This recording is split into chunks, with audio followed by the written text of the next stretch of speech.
Сайн байцгаана уу эрхэм сонсогчдоо. Өнөөдрийнхөө сонсоод л баймаар подкастын дугаараар дахин та бүхэнтэйгээ уулзж байгаадаа маш их баяртай байна.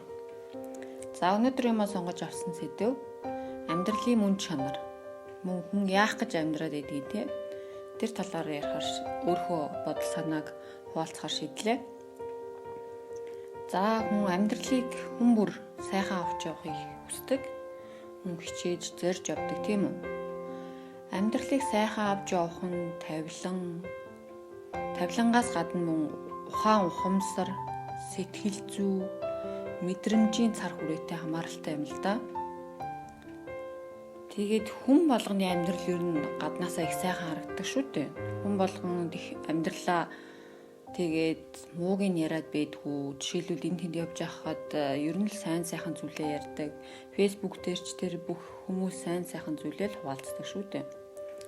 Гэхдээ яг мөн чанартай тэр амьдралын тохоонд юу болж байгааг хэн ч таашгүй шүү дээ. За тэгээд тэр амьдрал маань тэр тохоонд чанагдж байгаа зүйл маань юунаас хамааралтай байдаг вэ гэхлээр ихэвчлэн харилцаан дээр тогтдог.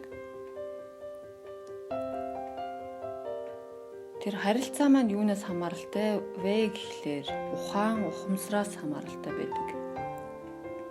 Ухааны цар хүрээнүүр нь ухамсарын дотоод хэмжээтэй хамааралтай л да. Тиймээс дотоод ухамсар хөгжлийн мэдрэмжийг өндөр болгож чадвал хүн ухаж ойлгоод гэрэл гэгээтэй явж чаддаг л да. Ухаантай мөртлөө ухамсаргүй хүн бол маш их тийм залтай, овжин, тийм буруу юмд маш их сайн толгойн ажилдаг тий. Буруу зүйл тэр нь тархин нэг сайн ажилдаг. Тархин ажиллаад зүрхэн ажиллахгүй дотоод тэр гэрэл гэгээнд байхгүй гэсэн үг шүү дээ тийм үү? Ер нь хүн тэгээ ухамсарлаж чадахгүй бол хүн дахиад доройтдаг л доо хэдий ухаантай байсан ч. Ухамсар нь өөрөө дотоод эрчмээс тийм үүдэлтэй. Тэр хоол унд, мэрэгжил, тэр нарийн зүйлээс хамаагүй. Хүний мэдлэг боловсралтай хамаагүй зүйл л дээ. Тэр дотоод ухамсар нь хизээс иргэдэг вэ гэхээр тэр кундалини эрчим гэж байдаг тийм үү? Дотоод гэрлийн эрчим гэж ярьдаг. Тэр гэрлийн эрчим сэргээд ирэхээр хүний ухамсар сэрж эхэлдэг. Тэр эрчим өөрийгөө ажиглаад төвлөрж байхад үүсдэгтэй. Энэ ухамсар сэрж байгаа үед хүн өөрийгөө зохицуулаад аваад явцдаг. Хоол ундаа зохицуулаад тэгээд баг идээд зүгийг нь олоод идчихдэг. Ер нь бол юмд тэгээд эвлэгхэн ханддаг болоод ирдэг л дээ.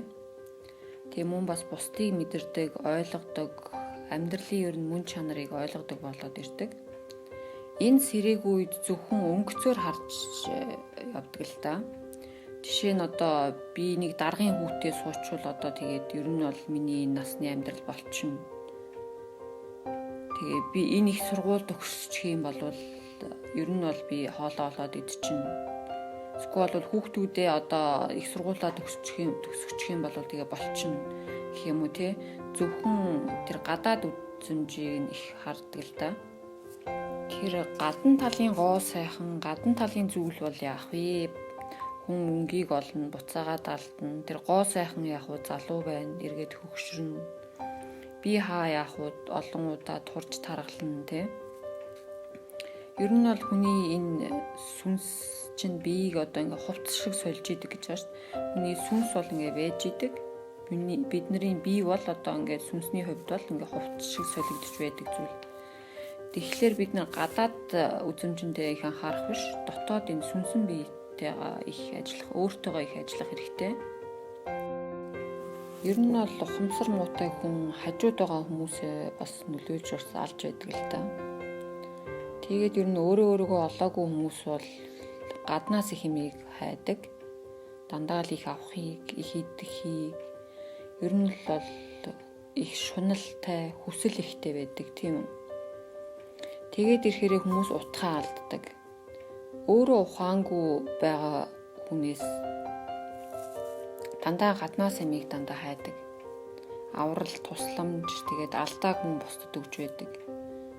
Ер нь бол ном их үзснээр хүн мэдлэгийг л цуглуулж байдаг л да.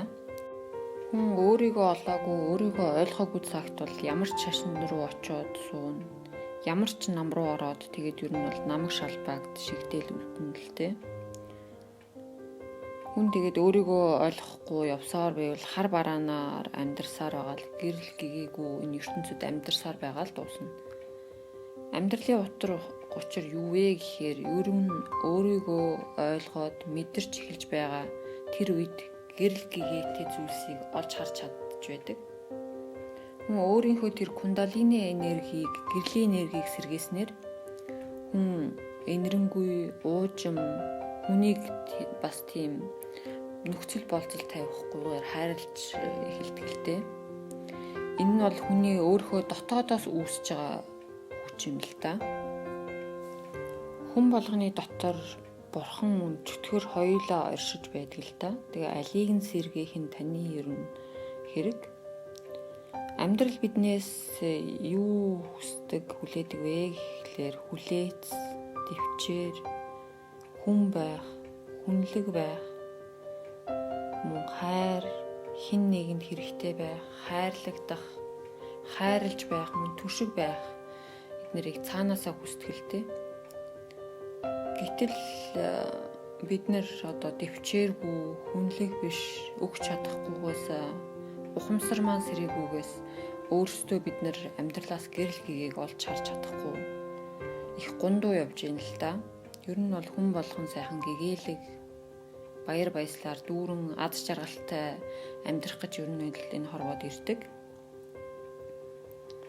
Ер нь бол тэгээ ухамсар дутуу учраас эд баялагаар ойр дотныгоо хүмүүсийг хангачгүй ер нь хайрлаж байна гэж боддог л доо.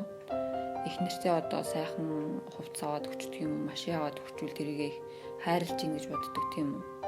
Гэхдээ яг үнэн хэрэгтээ бол тэр хажууд байгаа эхнэрээ, хажууд байгаа хүүхдүүдээ мэдэрч өөрийгөө ухамсарлаж чадахгүй бол ер нь хүн өөрийгөө олоогүй гэж хүнийг хүмүүжүүлнэ, хүнийг зална гэж байхгүй л дээ. Бие засаад, гэрээ засаад, төрөө зас гэдэг шиг. Тийм учраас хамгийн түрүүнд хүмүүс маань өөртөө их ажиллах хэрэгтэй. Тэгж байж хүүхдээ хүмүүжүүлнэ, тэгж байж хань ижилтэйгээ зохицож амьдрна тийм үү. Гэхдээ өөдлөх гэж, сэрэх гэж яваа нэгнээ битгий өөлж, шоолж, шүмжилж байгаарэ. Тийм үү.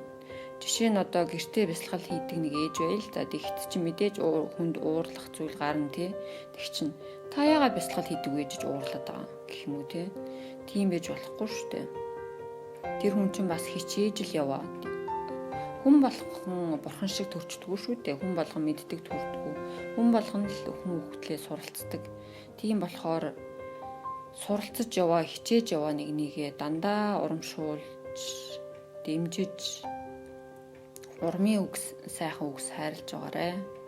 Тэгвэл таны эргэн тойрон ч гэсэн сайхан байх болно. Мөн таны амьдрал ч гэсэн гэрэл гэгээтэй байх болно. Тийм үү?